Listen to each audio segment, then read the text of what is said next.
Good day, everybody, and welcome here with our revision program with regard to our first term. I would just like to tell you that remember that our broadcast today has to do with the first quarter, and we are only going to look at a few things in the first quarter that I would like to revise with you. So let's have a look at the purpose for this revision. Firstly, it's very important that remember that this session is not about teaching, it's about revising the work. Secondly, I've chosen topics from term one to share with you. Most of these topics are very popular examination topics that we will share with you, and then we will show you how to study or how to revise these topics. And what's very important, we will unpack the more difficult questions, the higher order questions from examinations, and we'll show you what did the examiner want and how you should approach those questions if they turn up in an exam. Then what's very important, as I've mentioned in the first one, this is a revision. It is not teaching, right? So if you're unsure of any content, get the telematic links. Now, we have shared this with the schools. It is called the geography links, telematic links. All you need to do is ask your teacher for this. If they haven't got it, you can get it by your subject advisor that can forward it to you. How this works is that all the links will be on your phone, and all you need to do is to tap on the link and it will take you to that topic that you don't understand. So you must use this revision with the telematic broadcast that we had in the past, or if you don't understand a certain part, a topic, go to the links, tap on your phone, and the full lesson will appear. Okay, what's very important for us here has to do with how do you revise geography? How do you study geography? Now, Matrix, you know that most of you, when you study geography, you study it like you, for instance, study history where you need to write long questions, right? We need to write an essay. Now, in geography, there's no such thing as an essay. So, the longest question in geography is a paragraph. 4 times 2 equals 8 marks. So you cannot take a section of the work and study it as if you are going to answer a long essay type question. So when you study, you must study with certain questions in mind. Now, how about this? What if I tell you that now I'm going to give you the question paper? I'm going to give you the question paper. Now, what do I mean by that? What I mean by that is not the physical questions, but the questions that we are going to discuss now. Those are the questions that come up in the question paper, and all the examiner does is they use different words, they use different sentences to ask exactly the same question. And those questions, throughout our revision, those questions must pop up in your mind, because then it makes geography easier. Let us have a look at these questions. The first questions that geographers ask is, what is it? Remember the persons, your teacher, the person setting the question paper, those are geographers, and this is the way they think. What is it? Secondly, where is it? Thirdly, why is it there? What does it look like? What is the impact on the environment? And how can it be managed? Now, if you look at these questions that you see here before you at the moment, what is it? Where is it? Those are usually your lower order questions. Why is it there? What does it look like? Your medium order questions. What is the impact on the environment, and how can it be managed? Those would be your paragraph or your upper middle to higher order questions. Now, I'm just showing this to you. As we progress through this session, these questions will come up all the time. And I want you to please identify, am I talking about a what is it question? Am I talking about how can it be managed question? And when you take any content, any topic, you must ask yourself these questions. right? Okay, for what we're going to do now is we're going to look at the following.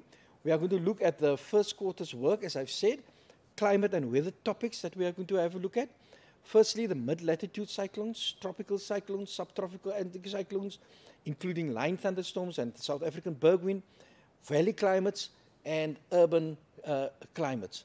And then we are also going to look at the geomorphology topics that we're going to cover would be drainage patterns, drainage density, longitudinal cross profiles, fluvial landforms, rejuvenation, river capture, and catchment and river management.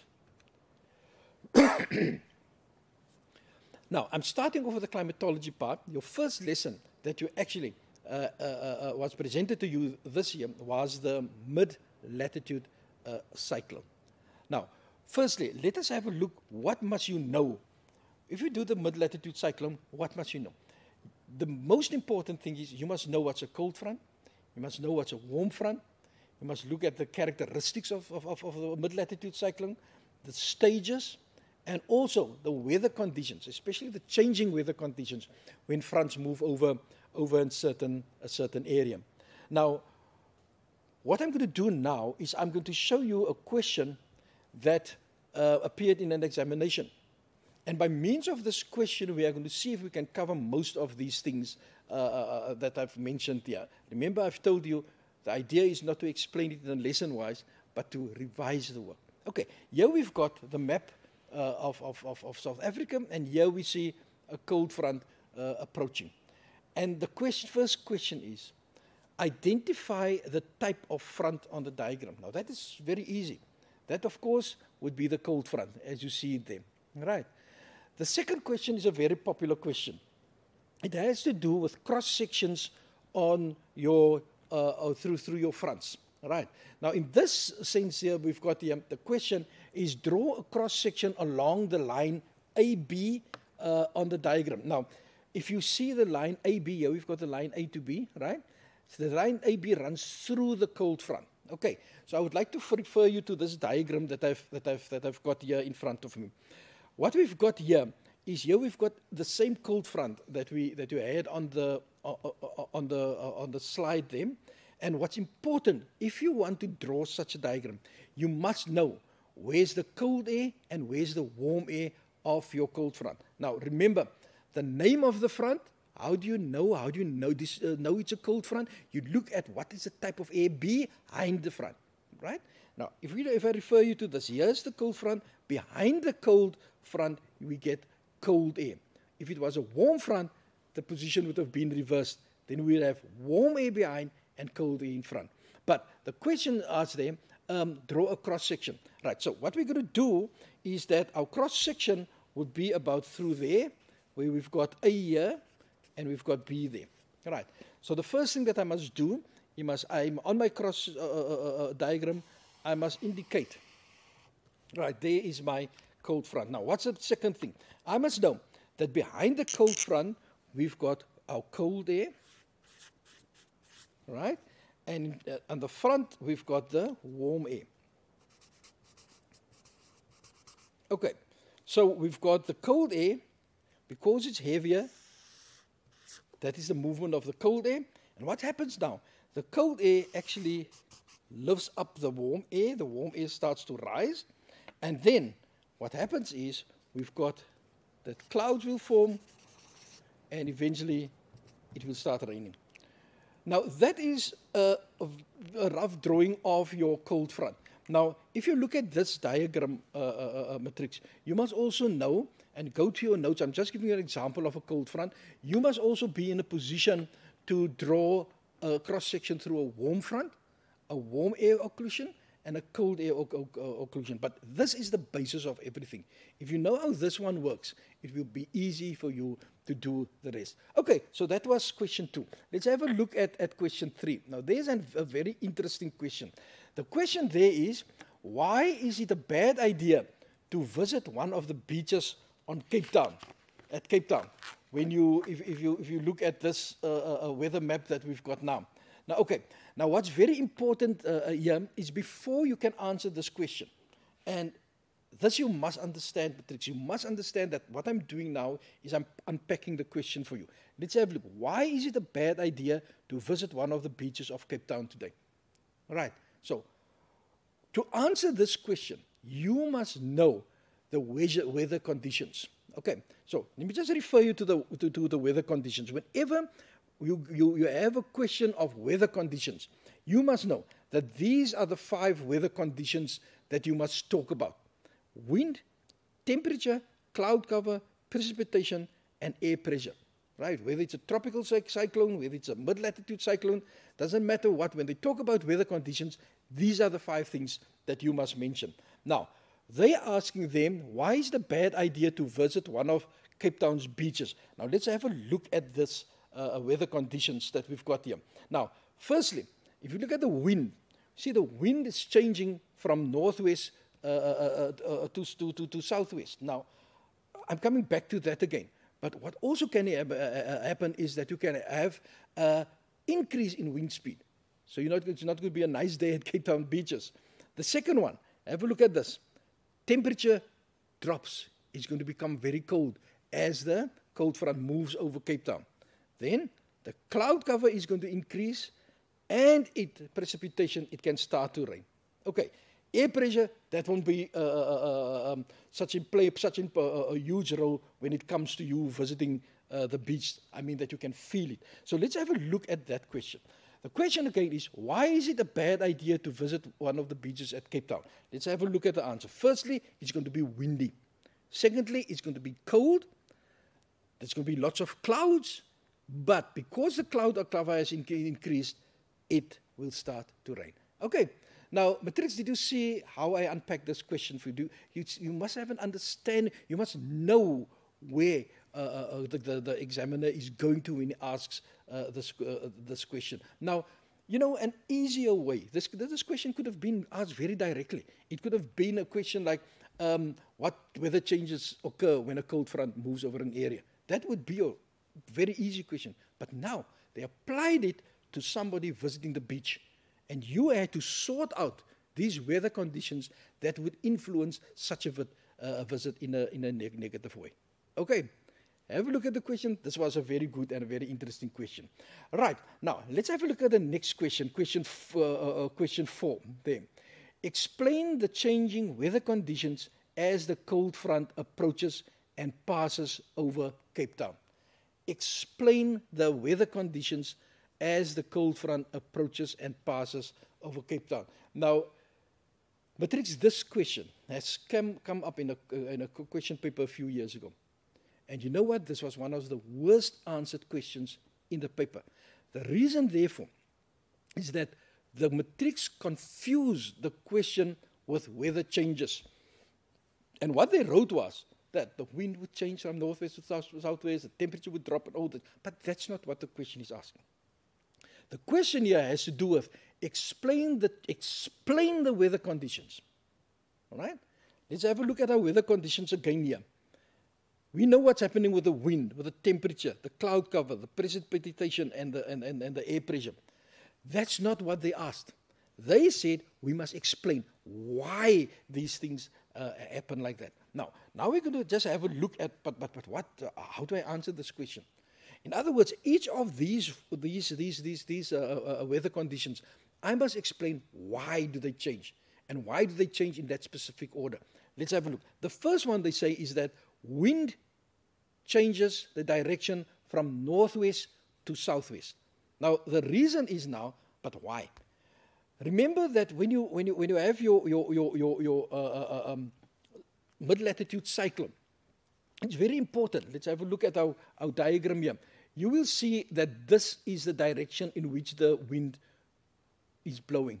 You can even see the little wind indicators there. Okay, so here in front of the cold front, there you've got northwesterly winds. Remember that the most important thing is that the wind blows in a clockwise direction. So here we've got northwesterly winds in front and southwesterly winds behind. So why does the wind change from northwest to southwest? It has to do with the clockwise motion, the clockwise movement of air around around the mid-latitude cyclone. Can you see the difference? You couldn't only say that the wind changes, that wouldn't answer the question.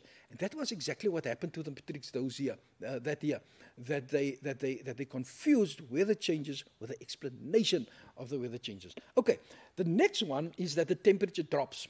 Right, now, the temperature drops, if you can remember just my previous explanation, we had our cold front, all right, and you know that here we would have our warm air, and behind we would have the cold air, right? So as this front moves, it pushes away the warm air, and then the cold air actually will be over that specific area. So why does the temperature drop? Because we've got cold air behind the cold front. Okay, then cloud cover. The cloud cover increases. Why does the cloud cover increase? Because as the cold air moves in, what happens? The warm air will rise, and as the warm air rises, clouds would form, and this leads me to the next one, it will begin rain. So you see there's a connection between these two, right? As the cloud cover increases, you will get your rain, your precipitation. And then the air pressure. Why have we got a low pressure in a mid-latitude cyclone? The reason is that we have rising air, right? That's something that you learned in grade 11. Now, Matrix, I don't want you to get confused with the difference in the two questions. The one question definitely deals with only the weather changes that take place. The more higher order question, the more difficult question, that deals with that you must be able to explain every one of those weather conditions. Please don't get confused, right? And study it in this way with your diagrams. Can you see all these things? I've added diagrams to it. It makes much more sense when you think. In fact, in geography, you must think in diagrams. Then it will make sense to you, and you will be able to see actually what happens as this cold front moves over an area. Okay, our next question.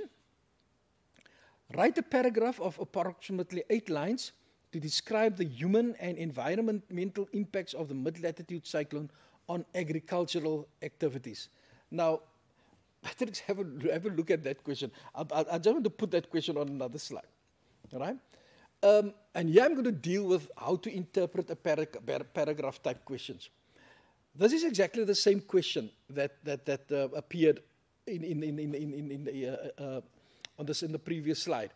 Now, if you look at this question and you read that question, Matrix, you know, to many of you, this will make absolutely no sense until you start unpacking the question, until you start asking certain questions for yourself, until you start reading the questions and saying, what is this question all about? So that is why it's very, very important, Matrix, that you should read your paragraph type questions with a pencil and underline the most important things that the paragraph, the questions suggest. So let's have a look at this. Here we've got our question. Write a paragraph of approximately 8 lines to describe the human and environmental impacts of the mid-latitude cyclone on agricultural activities. As I said, I read it for the second time. Still, it won't make sense to many of you. But let's unpack it. Let's read it with our pencil and see what happens. Let's have a look at this thing. Firstly, there's written, write a paragraph. Now, people, a paragraph is made of full sentences. You know, Matrix, when we mark your scripts in the final exams, and I surely hope that after you've listened to what I've got to say now, that it's not going to happen with you, that people don't answer paragraph type questions in full sentences. All they do is they bullet it and they put down the key words. 4 words, you're going to get absolutely no marks because you did not write it in the paragraph form, you didn't write it in full sentences. You know, and what is heartbreaking is that if you look at the 4 keywords that the students have written down, it makes sense. In other words, they know the work, but they didn't write a paragraph because the question says, write a paragraph. Now you lose the marks. You lose all the marks. Now, if that happens in 1 paragraph, usually it happens all over the question paper because that candidate hasn't got the skill to write paragraph. Paragraph writing should be practiced. Okay, so first, the paragraph is made of full sentences. What? The length. Please take note of the length. 8 lines that they've got there. Try to write not more than 8 lines. Now, sometimes it's a huge challenge to mark some of your scripts. Some people write. Remember, it's only four marks. 4 times 8. Actually, maximum 5 sentences you should have in your paragraph. Then we get people writing a half a page, 3/4 of a page, and then only in the last 2 sentences we really find a mark or 2 that we can give that person. Okay, so be specific, know what you want to say, and don't write things that don't make sense in the beginning, and only in the last sentence or 2 you get something that can be marked. Okay. So NB the length. Then there's written describe. That's the action words that use. It could be a describe. It could be explain. It could be account for. Any one of those action words. So when they say describe, it means that you must list and you must account for the main characteristics that has been asked in the question. Okay. Then this question requires 2 responses. And just put on the other one also. It says, describe the human and environmental impacts. I would like to stress that again.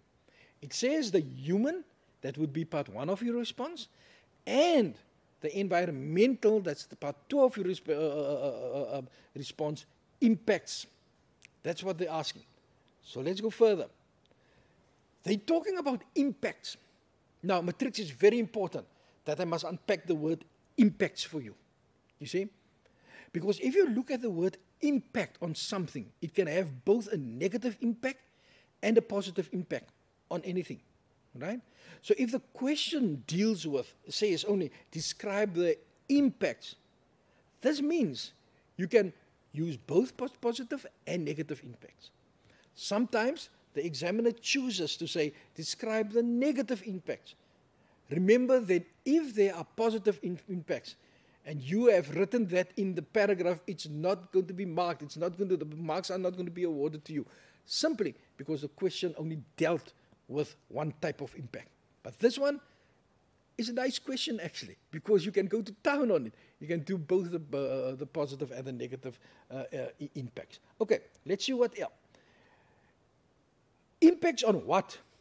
On agricultural activities. In other words, it has to do with farming, both crop farming and stock farming.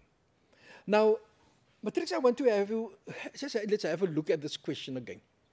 If you just read the question, write a paragraph of approximately 8 lines, blah, blah, blah, right to the end, and you would sit there and this thing wouldn't make sense for you. Not because you didn't know your work, but because you didn't take time out and really go into the question and pack the question. Now, if what I'm going to do now is I'm going to give you the memorandum, the answer of this question. And then you're going to realize how easy this question actually was. Right? So let's have a look. Let's have a look at the model answer for this question. Here we go. Just have a look at that. There, the question appears again. Here's the response. Remember, what did they say? Right? Impact on human activities, and they ask the impact on the environment. In a red, see what I've put there. NB, your answer must mention at least one of each. Because the question asked both. Your answer must at least mention one of that. Okay, so, and remember the other thing of this question, it could include both the positive and the negative impacts. So let's have a look. Just see how easy this question becomes now. What were the positive impact on the human activities? Look at that. Provides rain for agriculture. Increases your yield and income. Snow can be used as a tourist attraction. Now, if you knew what the question was all about, this would have been a piece of cake. Quite easy. Look at the negative impacts on the human activities. Cold conditions, flooding, stock losses and damage to crops, costly repairs. Now let's have a look at the impact on the environment. And remember the question, because of the question you must mention at least one of each. The positive one, impact on the environment. Rain sustains the natural vegetation and the animals. Negative, flooding, erosion, cold conditions can lead to vegetation damage. Now, if you look at that response and you look at the question on top, Matrix, then sometimes you can't believe that those easy things actually answered that very, very seemingly, I'm not saying difficult, seemingly difficult questions. And why was it difficult? It was difficult because you did not unpack the question. Okay, right.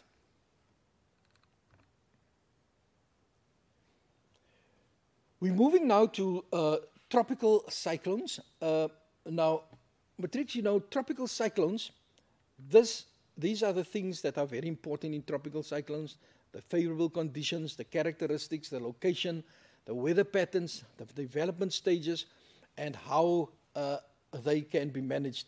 Now, Matrix, you know, I really don't know why Matrix really do much better in tropical cyclones than in mid-latitude cyclones. I mean, as I'm speaking now, here in Stellenbosch, here's a cold front moving. It's raining outside there. So we know the weather. We know the weather changes, that comes because of your mid-latitude cyclone. But tropical cyclones, usually they do much better, right? And perhaps it's more exciting, but I wouldn't go for any other reason. Okay, right. So if we look at the tropical cyclone, now the most important thing of tropical cyclone is this, because on this diagram, I have summarized most of the things of tropical cyclones. Most of the questions that they ask on tropical cyclones is actually summarized here. Now, as I said, we're not going to teach, but I just want to run through this very quickly. The first thing that you must know would be the movement, where they occur, here in orange, where they occur, and you must know why. The tropics, the ocean, further than 5 degrees, right? And not only why, you must know also why in the tropics. It needs the warm, moist air. The ocean, the moist air. Further than south, 5 degrees, it needs Coriolis force. Here is the movement. How does it move? From east to west, then away from the equator, and it turns back to east here at 30 degrees, right? That's the movement. I must know what's going on in the eye. No wind, no rain, no clouds. Matrix, I must make you aware of a mistake that some candidates make. A popular question in the exam is give the characteristics in the eye of the cyclone, and then they say there are no weather characteristics. There's no such thing, people. Okay, there will always be wind, temperature. There will always be cloud temperature at least. There will always be air pressure, right? So there's no thing as no weather conditions. What you must say is that there's no wind, there's no rain, and there's no clouds. Okay, right. Then a very popular question is the impact. Again, the impact. Then we've got it: storm winds, torrential wind, flooding, storm surges, drowning, negative impact on tourism, erosion, right? And then we must know, okay, how does it dissipate or die? When it reaches here, there's no more moisture, no warm air, and because of friction. And of course, how can it be managed? There are lots of, if you look at the textbooks, and I should throw everything together, I'm sure I'll get to about 10, 15 different ways in which it can be managed. See that you know at least 5 of them for a paragraph type question. So this, Matrix, this is tropical cyclones. If you understand this, then you know a lot about tropical cyclones. Now, the way in which I am going to present tropical cyclones to you is that I'm not going to use one exam question. What I've done is I've thrown a few questions together, but to show you one important thing. Can you remember that in our introduction, we were talking about the questions that geographers ask? And here is an excellent example how to prepare yourself for tropical cyclone, right? In this case, a tropical, any topic, right? By using those questions that geographers ask. These questions that you see, that I'm going to show you now, these are the questions that came from old exam papers. So let's have a look. Just remember those 6 questions that geographers ask. Have a look at this, and I say, but you see, but this has come up somewhere in my matric life. It has come up, and it could be there again. So let's have a look at the exam question of tropical cyclones. Yeah. Now, what they did was, of course, there was a diagram, and then they said, identify the type of cyclone at A. Can you remember our first question? What is it? Questions geographers ask. Give the location of the cyclone as shown on the map. Can you remember just the previous slide, right? Where is it? Then, why is the cyclone found there? Why is it there? The warm water, the Coriolis force. Draw a diagram to show what the mature stage of the cyclone looks like. What does it look like? Explain how the cyclone causes destruction. What is the impact on the environment? And this is also a very popular paragraph type question. And then, in a paragraph of approximately 8 lines, explain what can be done to limit the destruction caused by tropical cyclones to the minimum. How can it be managed?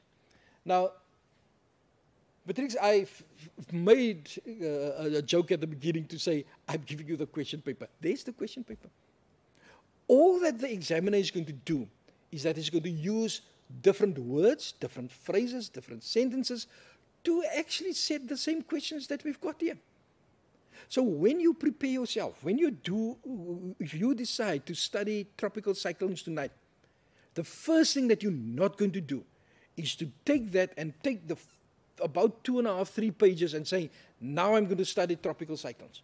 And you go through and you write it out and you repeat like a poly, and really you're not getting anywhere. When you study, you must study towards these 6 questions. I'll just show you again.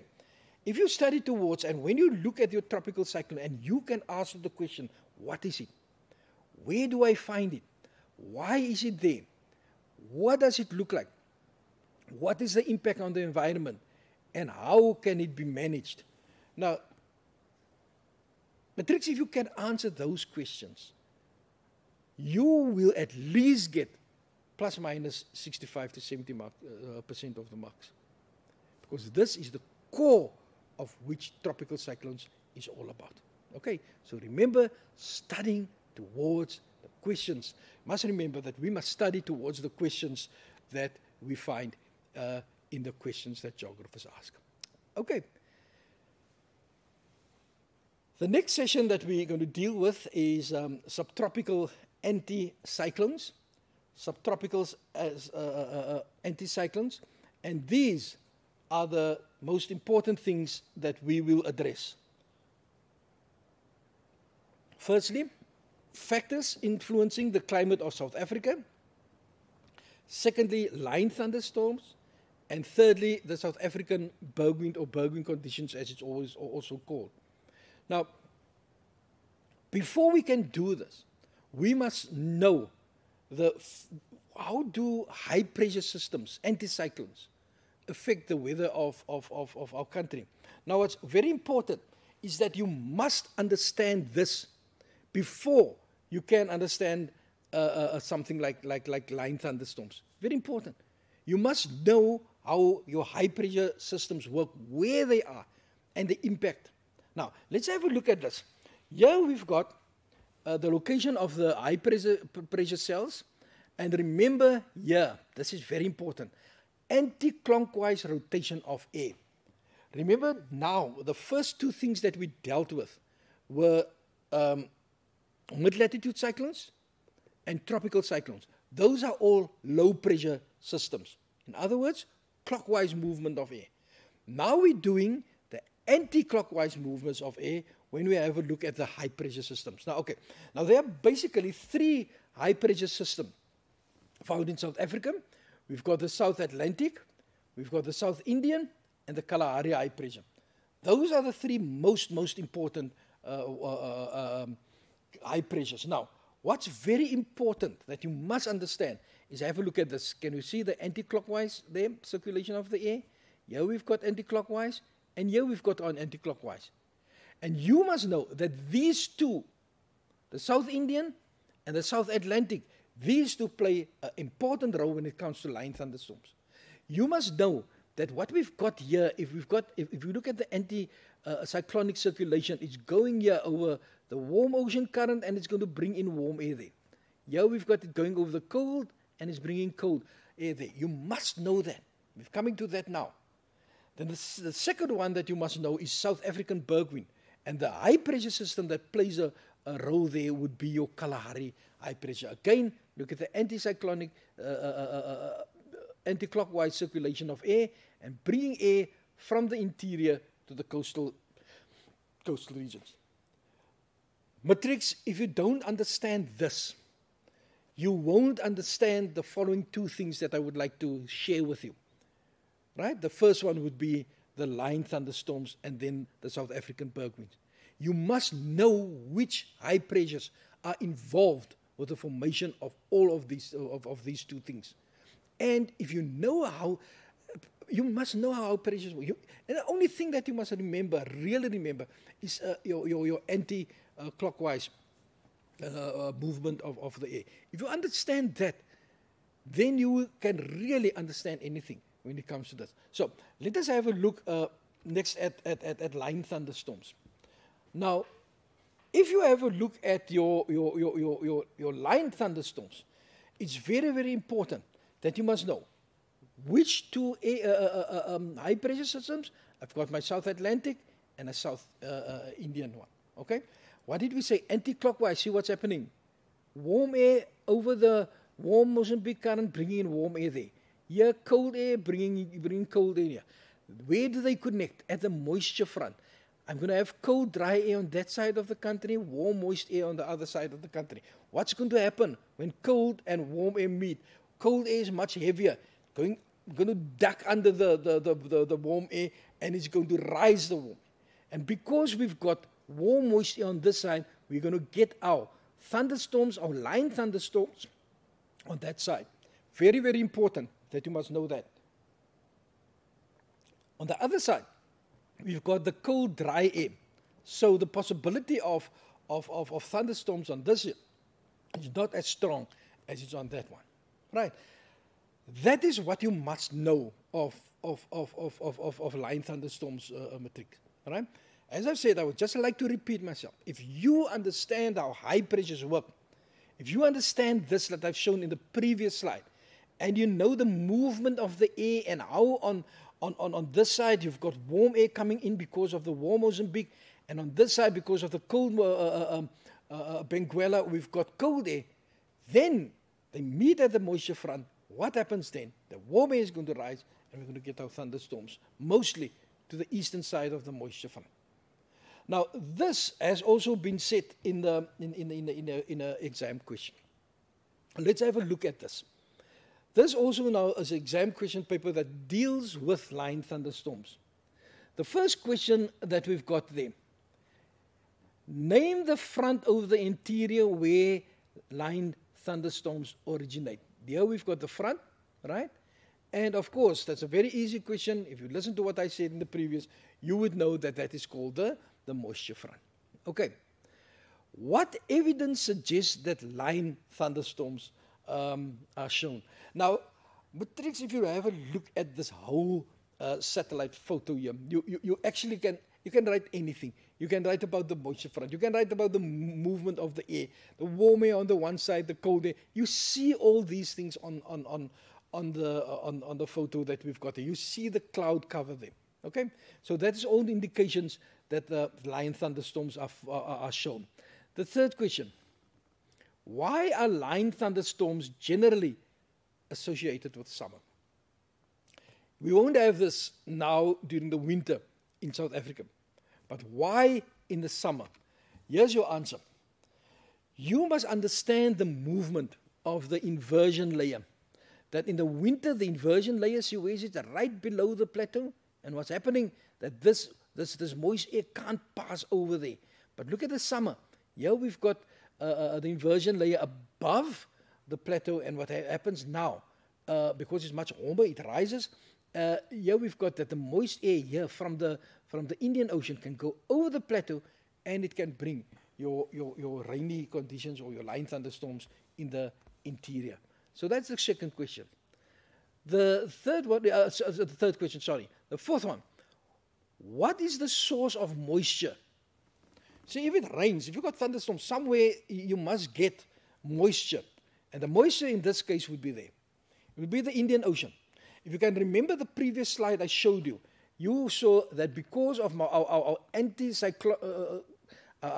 anti-clockwise movement here, the air came like that, and it was, you see, warm air. Warm, moist air, because we've got the warm ocean current then. Okay, the last one. Why is there a thicker band on clouds on the east of the front? There's the front. Look there. There's the clouds. No clouds on the side. Now, the question is why? There's my answer. Right? Because on that side, we've got the warm, moist air. And the warm, moist air, we had rising conditions. Whether we had condensation, clouds will form. And for that reason, we've got our line thunderstorms. So, Matrix, when it comes to line thunderstorms, right, please have a look at this. Have a look at the slide that I've shown you. Have a look at this question. Remember, my key is what high pressures play a role. And here in this one, we've seen that in this case, that it was your South Indian and your South Atlantic high. Also, your two currents, the one is a warm current, the one is a cold current, and when these two air masses meet, you had this moisture front where your line thunderstorms were generated. The second one that I have to have a look at is your South African bergwind. Now, again, I'm referring to the slide that I showed you with all the high pressure systems. Again, you must know that when I deal with the South African bergwind, then it will be the Kalahari High that plays an important role. And here we've got the Kalahari High. Remember, I just want to refer back to the previous one. Remember, by the previous one, the two high pressures on the eastern and the western side of the country. Now, the one on the interior. You must, Matrix, you must know that. That's your point of departure when it comes to the South African bergwinds and when it comes to line thunderstorm. You must know that. You must understand that. You can't understand or explain these two things without knowing which high pressures are involved with line thunderstorms and the South African bergwinds. Okay, let's have a look. So, what have we got here? See, the first fact by all of them is the same. Anti-clockwise circulation. Have a look at that. So we've got winds here blowing from the high pressure to the low pressure at the seas. So what's happening now? But there's one very important thing that you must remember. Have a look at this. Here we've got mountains, the plateau. So what's going to happen now? As these winds descend down the plateau, they are going to get warmer and warmer and warmer. All right? So as these winds descend, the air is heated and it reaches the coast here as a warm, dry wind. And there's a very important hazard that we've got there. Danger, veld fires. Remember, the air is warm, the wind is warm, and the wind is dry, right? And that is why veld fires are very dangerous. So that's the South African bergwind, blowing from the interior towards the sea. So let's just have a look at another diagram. This is also just to show you what happens. This is exactly the same as the previous one, but now we're doing it by means of a cross-section. Have a look at this. There we've got our plateau, and here we've got the subsiding air. Here we've high pressure. What high pressure is that? Of course, that's easy. That's the Kalahari. There we've got the wind, right, over the escarpment. As it subsides, it gets warmer and warmer, and it reaches the coast as a warm wind. And this usually, always, you will find these during the winter, okay, which is very, very, very important. Okay, because remember, we've got subsiding air in the winter. So your high pressure is going to be more intense during the winter. Right. Let's have a look at a question in the exams that was set with regard to this.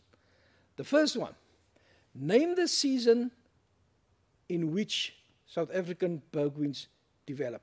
Right? As we've said already, during the winter. They develop during the winter. Okay. Now, why? Why do they develop during the winter? How can I see here on this diagram? I'll give two reasons to support my answer. Why is this in the winter? Where do I find it? I find it there. Right. There are two reasons they show you. Firstly, the Kalahari high pressure, which is more developed in the winter, that is on the surface area. Right? During the summer, it's more in the upper atmosphere, but now it's here close to the surface. And look at the temperature there, 14 degrees Celsius. So those two are the indications that it's during winter. Right. Then, why are berg winds described as being dry? Right? Here we go. Because it blows from the land to the sea. Okay? There's no ways that it can be moist because it doesn't blow over an area of water. So there's no moisture that it can pick up. And that's the reason why it's dry. Fourthly, what causes the berg wind to be a warm offshore wind? There we go. Because it descends, any air that descends is being heated. Right? The higher you go, the colder you get. The lower you go, the warmer it becomes. So the wind is being heated. Right. Then this is an interesting question, number 5. How does a steep pressure gradient influence the South African berg wind? Now, pressure gradient, you've heard about that in grade 11. What it works is that if you've got a steep pressure gradient, the isobars are closer to each other. And if you've got a weak one, the isobars are further apart. The closer the isobars, the steeper the gradient, the stronger the wind. Please remember that. You can even look, if they give you your mid-latitude cyclone, if they have a synoptic weather map of the tropical cyclone, look at the isobars. If the isobars are closely spaced, then it means the winds are very strong. Now, back to our question here. Yeah, how does a steep pressure gradient influence the South African berg wind? Here we go. Of course, it will increase the speed of the wind. Then, why are fire brigades placed on alert when the berg wind conditions occur? Of course, veld fires, right? Veld fires, and the reason why the veld fires is because it is a warm and very dry wind. Valley climates. The most important thing of valley climates is that we must have a look at this. Aspect, inversions, and frost pockets, and smog. Now, Patrick, I've chosen to rather concentrate on inversions. The effect of slopes or aspect, that's very, very easy actually, right? You must just know there that in the southern hemisphere, the north-facing slope will be warmer, right? That's very important that you must know that. Very easy. But the more difficult one deals with inversions. So let us have a look at our inversions here. Here we've got our valley climates. Now you must pay attention because this is very, very important.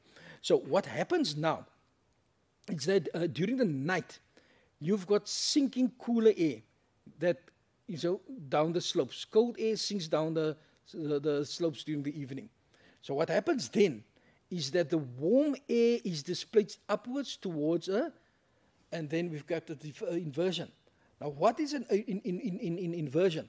Inversion is when it's an increase of temperature and increase of height. Now remember, the higher you go, the colder it should become. But now, the higher you go, you get to a certain point and you see, but it's getting warmer now. Why? That area is called an inversion, right? So if you've got here, you see here's the warm air here, it has been trapped and displaced, so we're going to get the warm air there in the area, and we're going to get a frost. I have a frost pocket here at the bottom, right?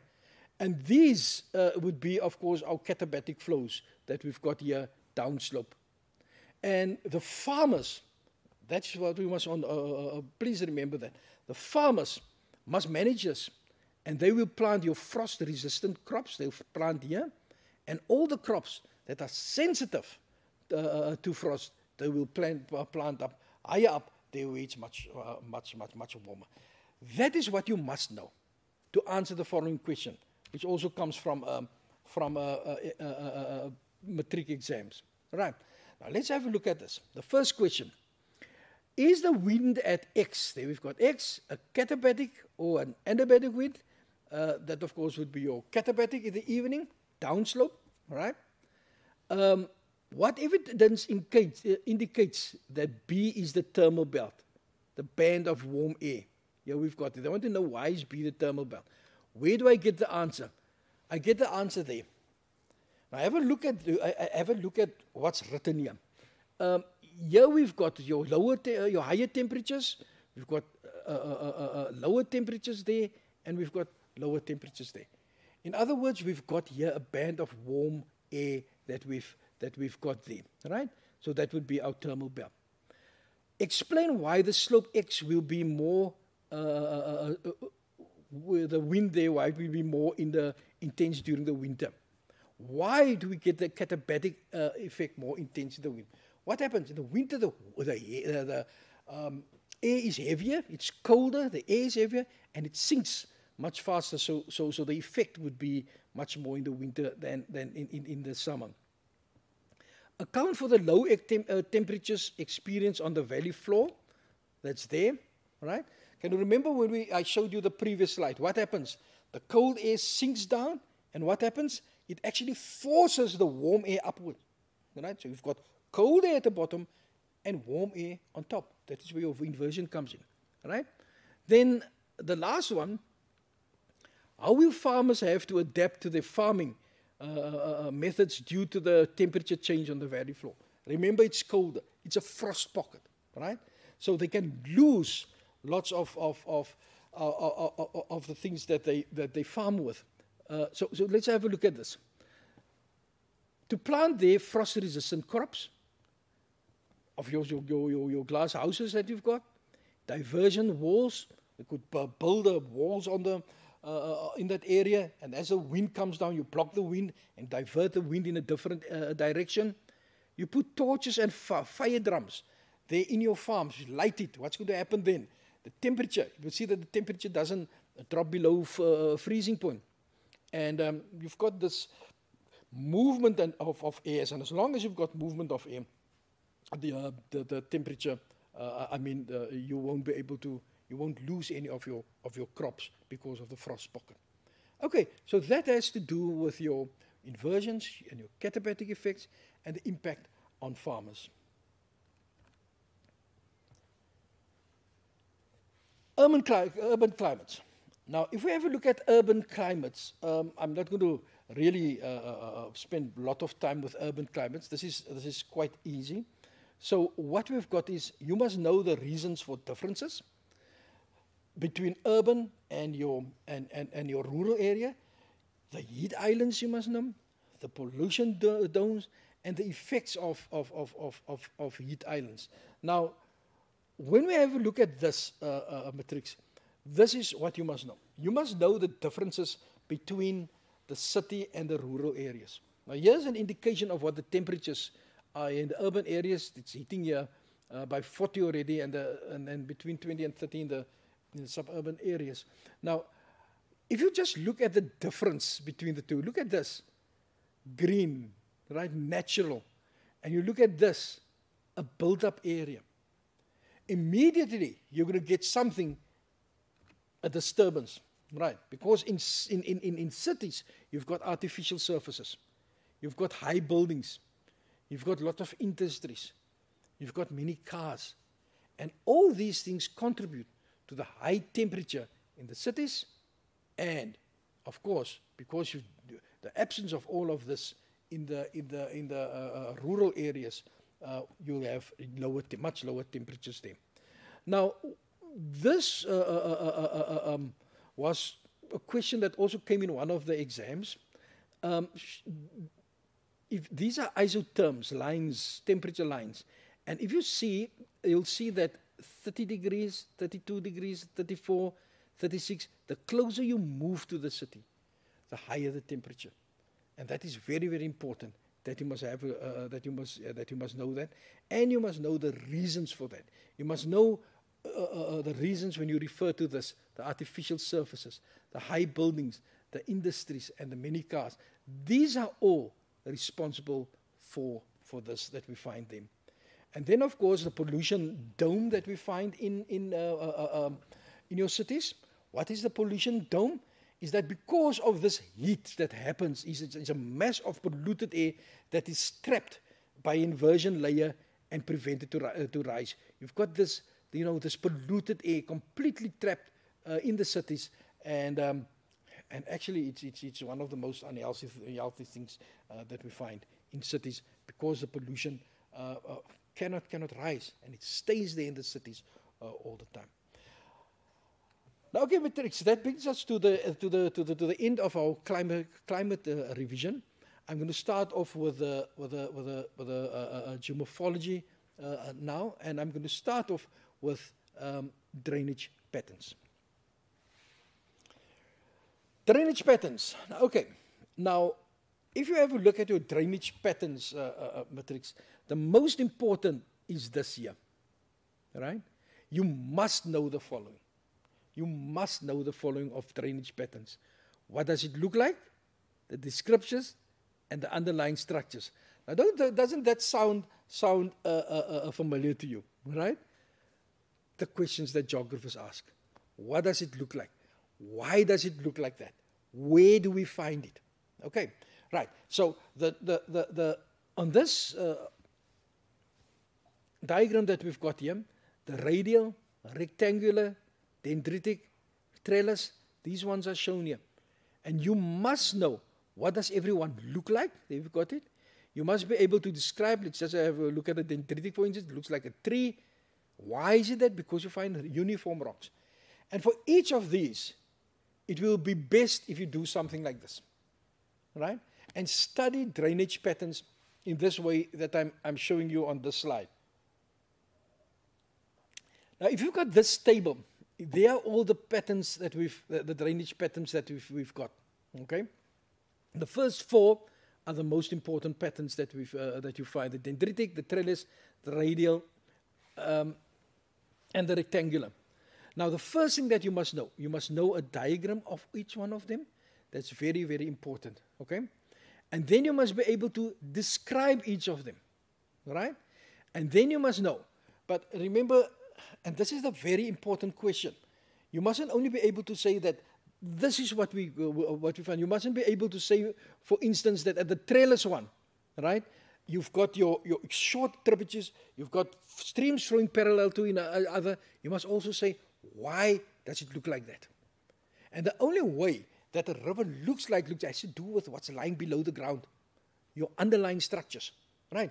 And here you find you must know each of these underlying structures, right? So let's have a look at the question of this. Now, you know that this question is a very, very popular question when it comes to your second question paper. I can promise you, Matrix, if there's whether it's dendritic, whether it's whatever, radial, if there's on your topographical map, if there's a pattern, they are going to examine it, right? So when you do drainage patterns, when you study drainage patterns, you must study it with paper 2 in mind. You must do that, because it's a very, very popular question in paper 2. And that is why I've used, actually, a question coming from paper 2 to show you. The question that they can ask you is identify the drainage pattern, give a description of the drainage pattern, and what underlying structures cause this pattern.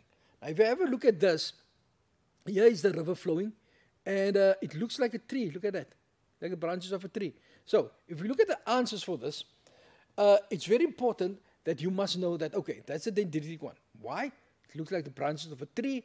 What is my key one? Why does it look like that? Because of uniform rocks of similar hardness. Now, what you must do, Matrix, is that you must be able to answer similar questions of drainage, of all the drainage patterns. I merely use the dendritic one as an example, okay? I've showed you how it works on the table. Study it in that way. Revise it in that way. Remember the questions that geographers ask. I must first know, what is it? What type of drainage? I must know, what does it look like? And I must know, where is it found? I must know, why does it look like that? I hope, Matrix, that you see that what I'm trying to tell you is that if you study in the direction towards these questions that geographers ask, you are actually really studying towards the examination. Because the examiner is going to ask those questions. I've said this so many times today, and I'm going to say it still as we proceed through this presentation. All right? You must study towards the questions that geographers ask. And this one of drainage pattern is a shining example of how it can work. Okay, drainage density. Now, if you look at drainage density, what's very important here is, Matrix, this is the easiest one. Of all the geomorphology, this is the easiest one, right? If you look, I mean, even just looking at this, you can see that there you've got more rivers, yeah, you've got less. That's a high density, that's a low density. It's as easy as that, okay? Now, the question in the exam is why, right? Why have we got a high density? Why have we got a low density? And that's very important, right? Now, to answer this, the basic thing has to do with the factors that influence filtration, right? And infiltration of water into the surface. So let's have a look at this. Of course, if you look at rainfall, the rainfall will be higher. There are more streams, lower rainfall, right? There's going to be hard rocks. Here's going to be soft rocks. Why hard rocks there? Because hard rocks, you're going to get the water can't infiltrate, so it's going to be more water on top of the surface, right? Steep slope, gentle slope. Why steep slope here? Because the water will flow fast. It's flowing away all the time. Here, where the water is flowing slower, there you will actually get that there's opportunity for the water to actually infiltrate. So you're going to get less water on the surface, right? And then vegetation. Less vegetation, and here's more vegetation, right? So we've got more vegetation, the speed of the water, running water, you know, it's going to get slower, and then it's going to have an opportunity to infiltrate. Now, if you look at these things that we've done here, Matrix, as I've said, this is very, very easy work, okay?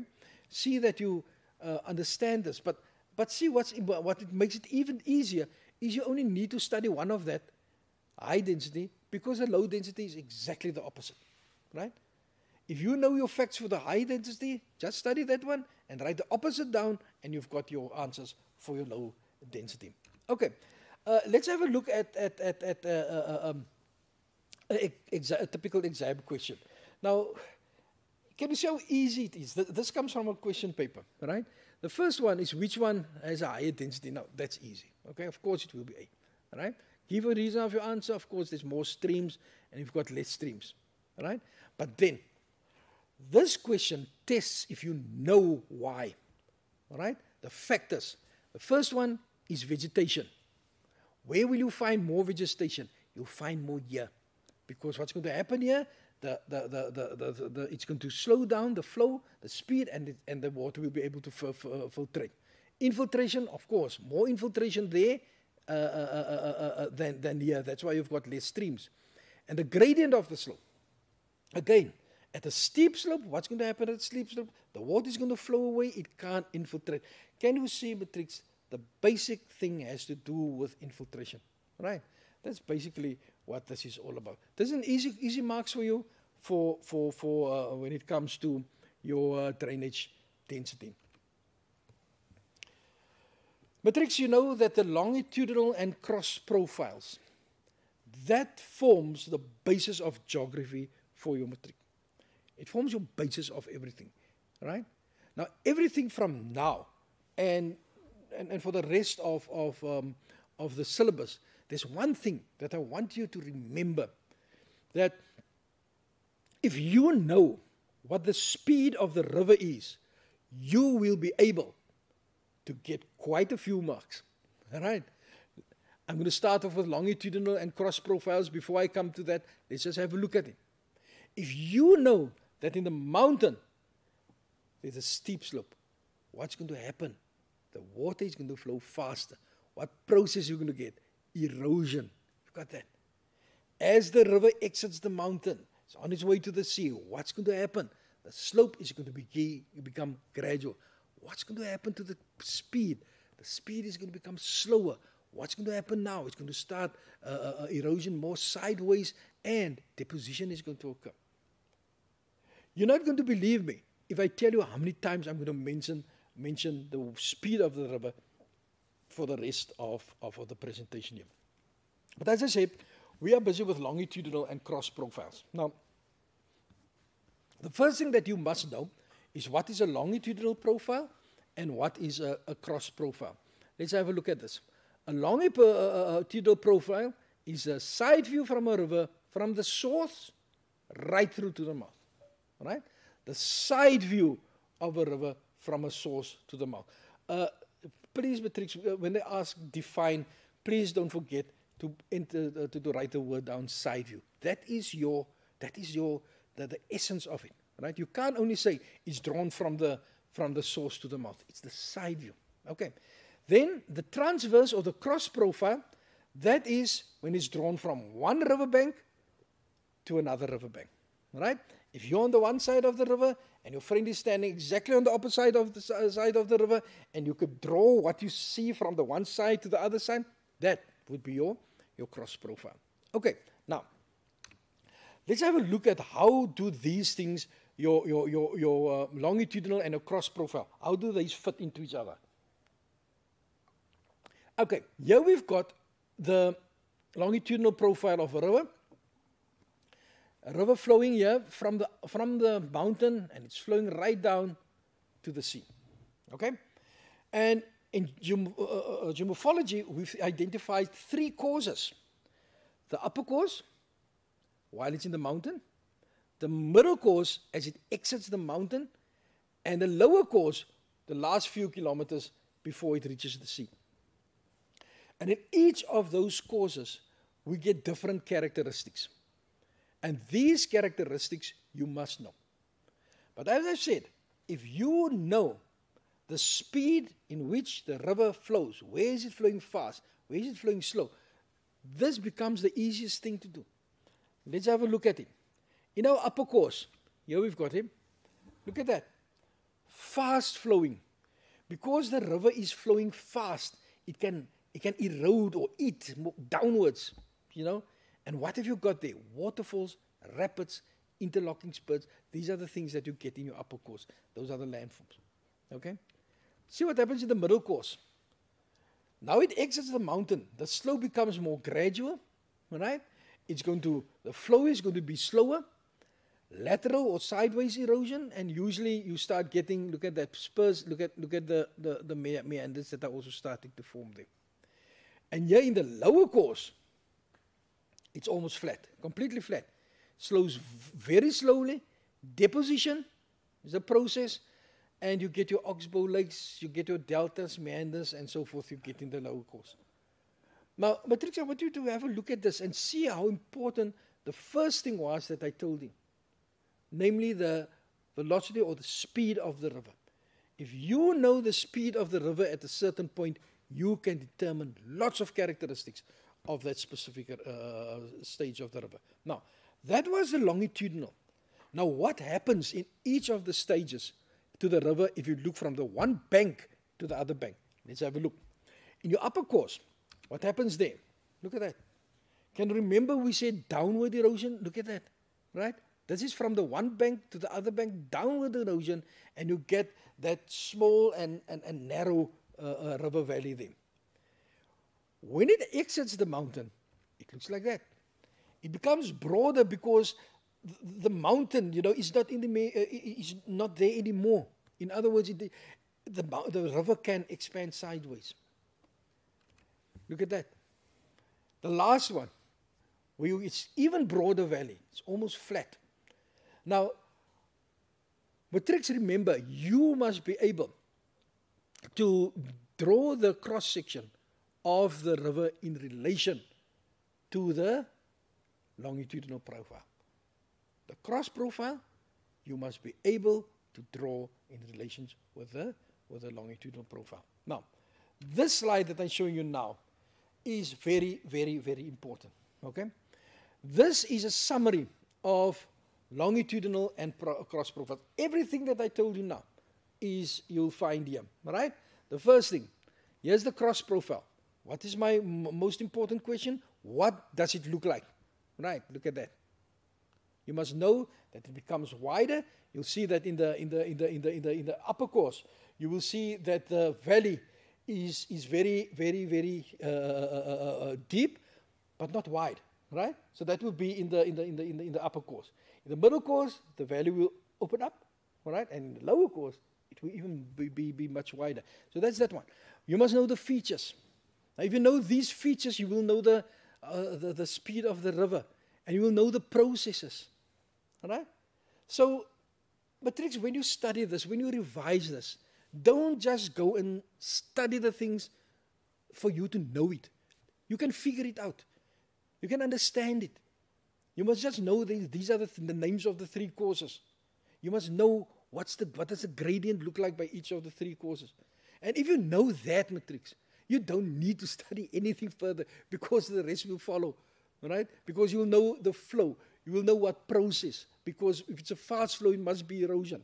Very fast flow, downward. Fast flow, lateral, sideways erosion. And when it's very slow, then the river can't carry the particles anymore, and it deposits it there. You see how easy this work comes, but you mustn't only study it, Matrix. Right?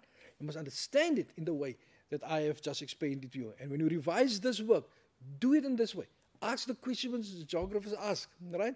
And see that you get to these answers while you are busy revising or study the work. All right, now, let's have a look at a typical exam question. Now, what I've done is I've got this one here. You must only identify the course that you've got here, right? Identify the course in the photo and in the map. Now, if you look at the map here, immediately you see brown. Matrix, if you see brown, and the brown lines are close to each other, you know there's a mountain. All right? Contours close to each other, mountain, steep slopes. In other words, this one here can only be the upper course. Right? If you ever look at the photo here, that's the sea over there. Look at the flat land. Look at the meanders of the river. Look how broad the river is becoming. This will be the lower course. Right? And this is the most important thing that I'm writing here. You must be able to identify all three courses and give reasons for your answer. All right? And those reasons, they are all on those previous slides that I've given to you, right? I showed you the upper course, the middle course, as well as the cross-section through each of the longitudinal profile and the cross profile. Okay. This part is very, very important, okay? You must know this. The following one that I'm just going to refer to this very quickly will be the fluvial landforms. Okay. Now, you are in the syllabus. You must be in a position to identify this. And all that I did here was that I took a diagram of all, and please, Matrix, just see if you can identify. You must know that what is a floodplain, right? A floodplain is in the lower course of the river. They are flat and adjacent to the river, right? You must know that is a meander, okay? A river bend. You must know that when it's cut off, it can form an oxbow lake or later on a meander scar. You must know all things. Those are braided streams when you get deposits in the river, right? So Matrix, what I'll suggest you to do in this one is go to your textbook. Right? Get the diagrams of this, right? And just ask yourself the question, can I identify all of those things? Okay?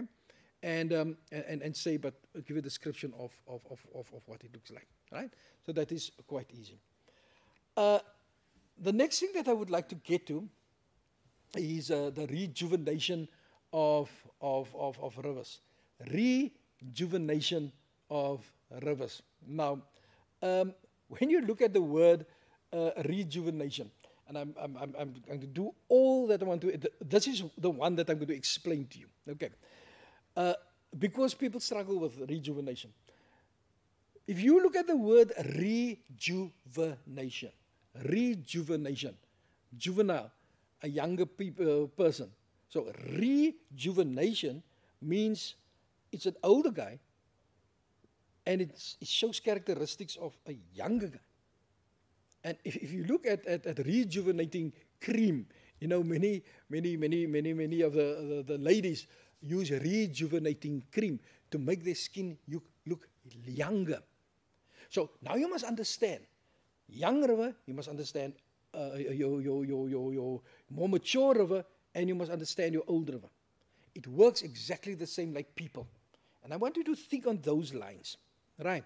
If you look at a young person, now again, just see what I'm doing again now. I'm talking about the speed of the river again, right? If you look at people, I want to refer you to this here. A younger person, of course, that young person can run very fast. If you look at the more mature one, it's slow. He can he's not have the ability to run as fast as a younger one. And a very old person will be much slower. Now, your river is exactly the same.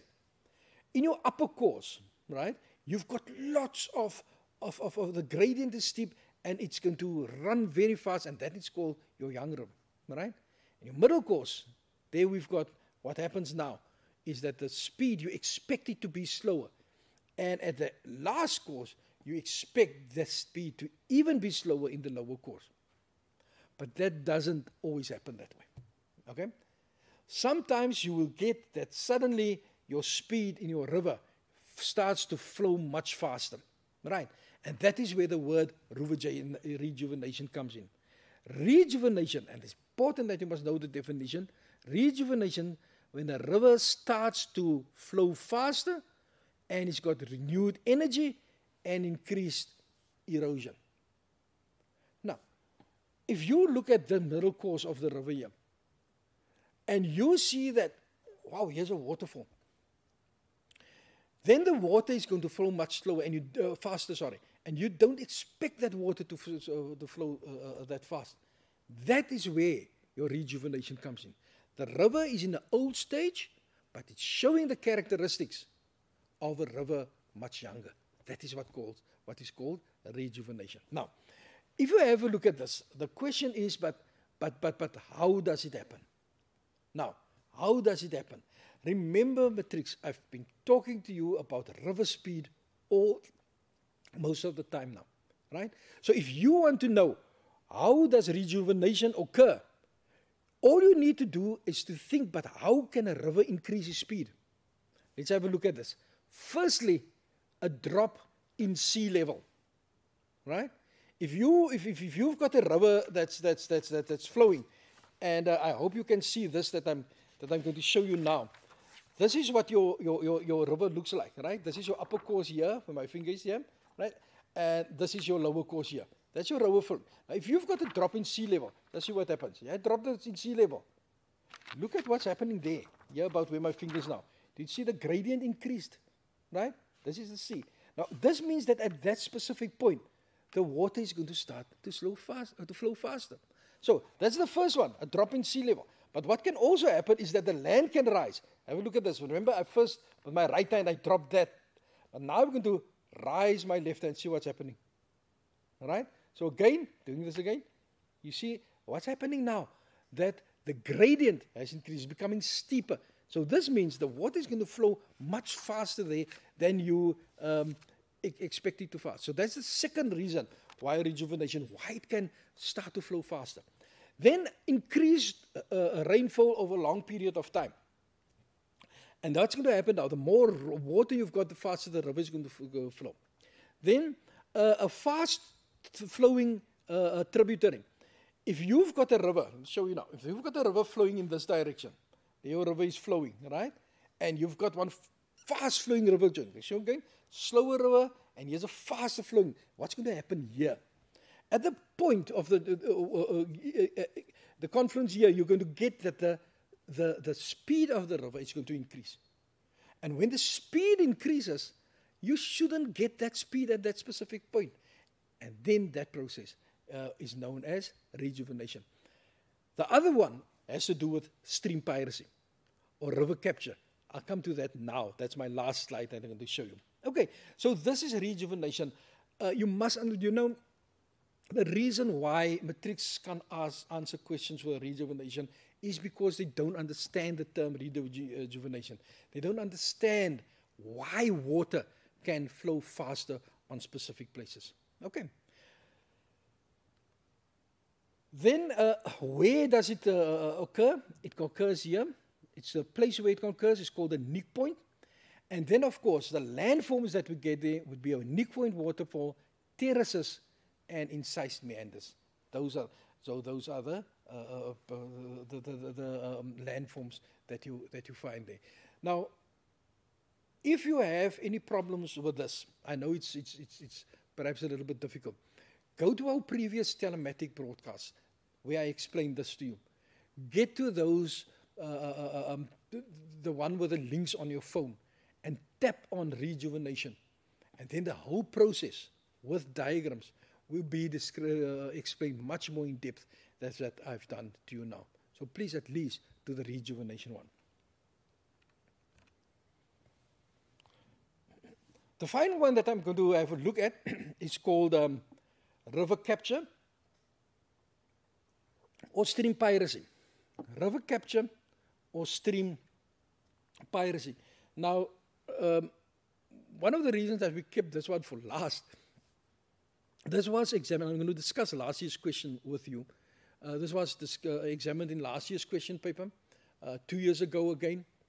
And every time when this section is being examined, candidates really don't do well in it.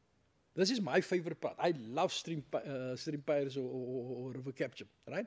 So I hope we can show you and that you will have a more deeper understanding of river capture that we've got here. Right, so let us have a look. Here we've got two rivers before capture. And this is very important that you must see this. Here we've got a river flowing in this direction here, right? And we've got a river flowing that way. The first thing when you see a river, a diagram or photo or whatever with regard to river capture or stream piracy, you must ask yourself the most important question. Which river is going to be the one that's going to capture the other one? And I'm not going to mention the name, what we call that river yet. It will come up in the next slide. And if you look at this, this is the only one that can move in that direction and can capture this river. This river will just flow in that one direction, am I right? But this guy, if this guy was aggressive enough and it could move backwards and intercept that river there, then something could happen. So let's see what happens. What happens is this process called headward erosion. Again, river picking up speed, right? Can you remember rejuvenation? What you've got here, headward erosion, river eroding backwards, and what happens? It actually intercepts that river at that point. And then we've got this. Then we've got this. Have a look at this. Remember that this river flowed in that direction, but see what's happening now. This river is flowing here, and at that point, the other river captured one, and now this river is flowing that way instead of this way. So we actually can say that the one river actually has stolen the water from another river. That's what piracy is all about. A pirate is a guy that steals, and this river steals the water from another, or captures the waters from another river. So that's very, very important that you must know. What's very important, Matrix, is that you must know this. You must know the characteristics that you get here of your capture. Here you've got this guy here is the captor stream. Can you be right? This is the guy who actually headward eroded and it actually intercepted what is called the captured stream. The place where the capture has taken place is called the elbow of capture, right? And remember that this river flowed actually like that. But here we're going to find an area that has completely gone dry, right? Completely gone dry. Because this river has actually captured that. And that area, dry area, is called the wind gap, right? And this stream is called the Misfit stream between your wind gap and the other stream.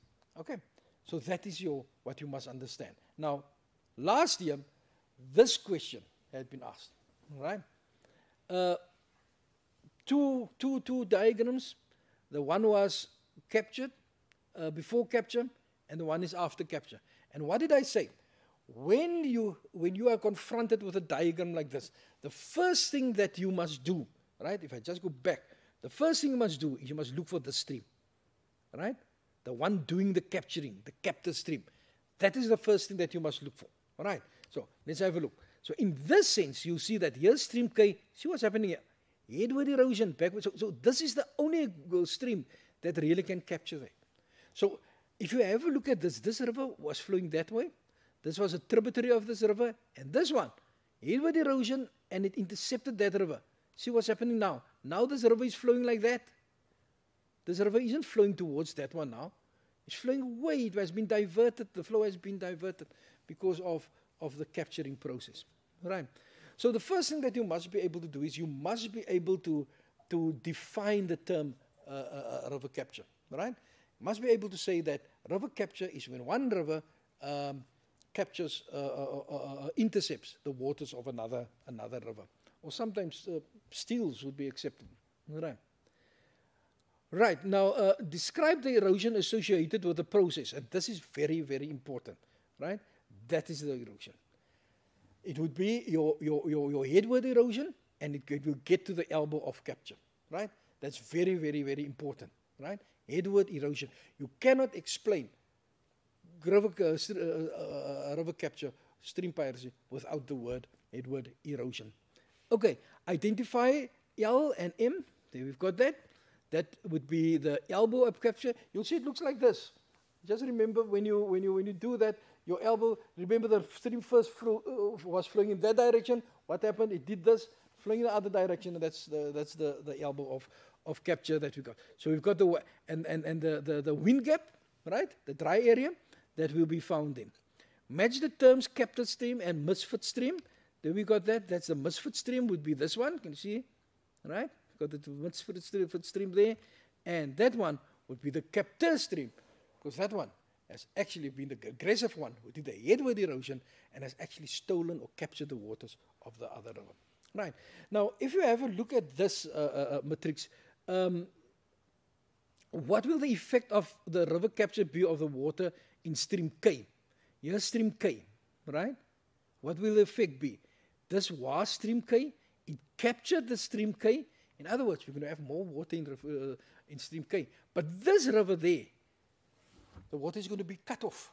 And that is why the following question, what can the local farming community do to, for their daily activities? What can they do? They will have to do something because the water has been cut off. Now, of course, this will take place over a long period of time.